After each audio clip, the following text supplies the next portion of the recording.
চুক্তি অনুযায়ী বর্ধিত মজুরি না দেওয়ায় কাজ বন্ধ রেখে ধর্মঘটে জগদ্দলের জেজেআই জুট মিলে অস্থায়ী শ্রমিকরা। বুধবার সকাল থেকে ভাঙা ভাউচার অর্থাৎ অস্থায়ী শ্রমিকরা ধর্মঘটে সামিল হওয়ায় মিলে অচলাবস্থার মতো পরিস্থিতির সৃষ্টি হয়েছে। ত্রিপাক্ষিক চুক্তি অনুসারে মজুরি না দিলে তারা ধর্মঘট চালিয়ে যাবার হুঁশিয়ারি অস্থায়ী শ্রমিকদের। উল্লেখ্য, চলতি বছরে ৩ জানুয়ারি ত্রিপাক্ষিক চুক্তি অনুযায়ী ৩ ফেব্রুয়ারি থেকে সমস্ত জুট মিল শ্রমিকদের মজুরি বৃদ্ধির কথা, কিন্তু জগদ্দলে জেজেআই জুট মিলে চুক্তি অনুযায়ী অস্থায়ী শ্রমিকদের 485 টাকা মজুরি দেওয়ার কথা, কিন্তু মিল কর্তৃপক্ষ মাত্র 20 টাকা বাড়িয়েছে। ফলে মজুরি দাঁড়িয়েছে 430 টাকা। শ্রমিকদের ধর্মঘট নিয়ে তৃণমূল সমর্থিত জুট টেক্সটাইল ওয়ার্কার ইউনিয়নের সাধারণ সম্পাদক বিনয় মণ্ডল বলেন, ত্রিপাক্ষিক চুক্তি অনুযায়ী ভাঙা ভাউচার কিংবা 0 নাম্বার শ্রমিকদের মজুরি বাড়েনি, তাই ওরা ক্ষোভে কাজ বন্ধ রেখে আন্দোলনে সামিল হয়েছেন। বিনয়বাবু জানান, ওই মিলে শ্রমিক সংখ্যা 3500 জন, তার মধ্যে 60% অস্থায়ী শ্রমিক। তার দাবি, অল্প সংখ্যক স্থায়ী শ্রমিক দিয়ে কখনোই মিল চালানো সম্ভব নয়। অবিলম্বে অস্থায়ী শ্রমিকদের চুক্তি অনুযায়ী মজুরি দেওয়া হোক, তাহলেই সমস্যা মিটে যাবে। देखिए, हम सुबह में तो आए नहीं है, बी शिफ्ट में आए, देखे यहाँ स्ट्राइक पड़ा हुआ है और लोगों में यही सुना जा रहा है कि भाई रेट बढ़ाने के लिए। फिलहाल जो आउटसाइडर का जो रेट दे रहा है वो तो अब सभी मिलों से कम है, और इस मिल में भी चाहता है कि भाई सब। एग्रीमेंट में कितना रुपया हुआ? एग्रीमेंट के अनुसार वहाँ एक चार्ट लगा हुआ है, 485 रुपया लिखा हुआ है। कितना दिया है?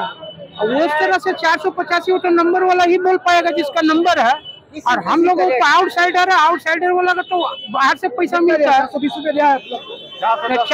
410 रुपया हाजिरी पर दिया है, लेकिन हम लोग आउटसाइडर में 480 मिलता है। नहीं मिला है। नहीं, हम लोग को तो ना एरियर बोल के जो पूजा में देता है वो मात्र 500 रुपया देता है। चाहते हैं कि जो सभी मिलो जो रेट दे रहा है 550 के लगभग में, वही मिले तो और बेहतर है। हम लोग तो नहीं चाहते हैं कि ज्यादा दे उनसे। काम से स्ट्राइक किया है? काम से स्ट्राइक किया है आप लोग? क्या काम से स्ट्राइक किया है? काम से हम स्ट्राइक तो कर ही दिया है, लेकिन अभी हमारा 20 शिफ्ट हम आए थे, देखे स्ट्राइक पड़ा हुआ है। आपका नाम? हमारा नाम जितेंद्र है, जितेंद्र चौधरी, स्पिनिंग।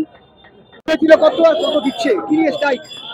এগ্রিমেন্ট আপনারা সবাই জানেন কি 3 জানুয়ারি থেকে সবার মিলের একটা সবাইকে বলা হয়েছে কি 3 তারিখে মালিক পক্ষ, সরকার পক্ষ, ইউনিয়ন পক্ষ নিয়ে একটা এগ্রিমেন্ট হয়েছে 2024।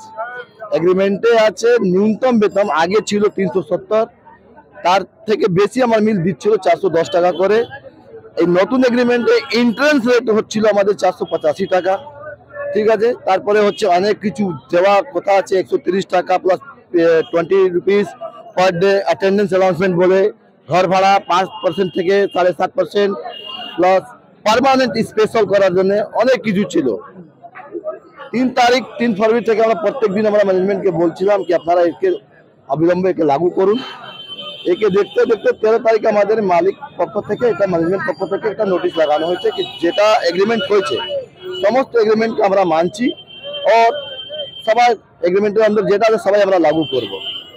কিন্তু দেখা গেল কি যেটা ন্যূনতম ইন্টারেস্ট রেট আছে 410 টাকা আছে, তো 410 টাকাই হয়ে গেল। 0 নম্বর যতগুলো এরা স্ট্রাইক করেছে অনেক দিন ধরে, এরা মানে মোটামুটি 5 বছর 10 বছর ধরে কাজ করে চলে আসছে, ওরা একটা ভাবছে কি এইবার আমাদের নম্বর হয়ে যাবে। কারণ এই এগ্রিমেন্টের মধ্যে আছে কি কোনো ডিপার্টমেন্টে ভাগা ভাউচার কন্ট্রাক্টর বলে কিছু থাকবে না, সমস্ত ছেলেদেরকে নাম নম্বর করতে হবে। ন্যূনতম রেট যেটা আছে তার মধ্যে ঘর ভাড়া, অ্যাটেন্ডেন্স অ্যালাউন্সমেন্ট প্লাস 5 টাকা বেসিকে বলে যেটা আছে, প্লাস 1 টাকা ইনাম করে সব জড়িত করে ওদেরকে নাম নম্বর করতে।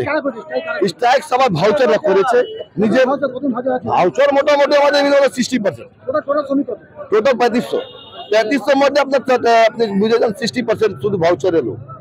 আজকে মিলের এটা অবস্থা হয়ে গেছে। এখন ম্যানেজমেন্ট সকালে 1 ঘন্টা হাজিরি দিয়ে নতুন বদলিওয়ালা যেটা মজদুর আছে সবাইকে বলেছে আপনারা চলে যান। মাত্র কয়েকজন, মানে কয়েকজন 100 জনই মজদুর আমাদের মিলে নেই যে এখন মিল চালাবে, যে পার্মানেন্ট স্পেশাল বলে। আমাদের বিঘারে 12 থেকে 20 গোলা মেশিন চলছে, বিমিং ডিপার্টে একটাই মেশিন চলছে, কিন্তু কারণ হচ্ছে একটাই পার্মানেন্ট লোক আছে ওখানে। বাইন্ডিং ডিপার্টমেন্টে কিছু নতুন ছেলেরা নিয়ে কাজ করতে, কিন্তু মাল অ্যাভেলেবল আছে ওখানে। ফিনিশিং এ শুধু যে পুরানো 35 জন, মাত্র 35 জন 25 জন রিটার্ন। স্পিনিং 27 জন ট্রেন চলেছে। ম্যানেজমেন্ট ডিসাইড করবে এগ্রিমেন্টের হিসাবে। যদি মালিক সঙ্গে কথা বলে তাড়াতাড়ি যদি কোনো ব্যবস্থা না নেওয়া যায়, তাহলে আমরা তো কারণ এই যে মজদুররা স্ট্রাইক করেছে কারো ইউনিয়ন সঙ্গে যোগাযোগ করেনি, এরা নিজের লড়াই নিজের দায়িত্ব নিয়েছে। কি আমরা অনেক অপেক্ষা করেছি, অনেক ইউনিয়নের উপর ভরসা করেছি, আমরাও এদেরকে কোনো আশ্বাসন দিতে পারছি না কি কালকে তোমাদের নম্বর হয়ে যাবে। সেই জন্য এরা আমাদের থেকে অসুস্থ হয়ে, মানে কি আমি যদি কথা না দিতে পারি, কি আমার ইউনিয়ন যদি করি, ইউনিয়ন প্রতিনিধি আছি, যদি এদেরকে আমি ভালোভাবে কথা না দিতে পারি কালকে বা 1 মাস পরে তোমার নম্বর হয়ে যাবে। আমার নাম বিনম, আমাদের জুট টেক্সটাইল ওয়ার্কার্স ইউনিয়ন, এই অর্জুন সিং আমাদের ইউনিয়ন, উনি আমার জেনারেল সেক্রেটারি।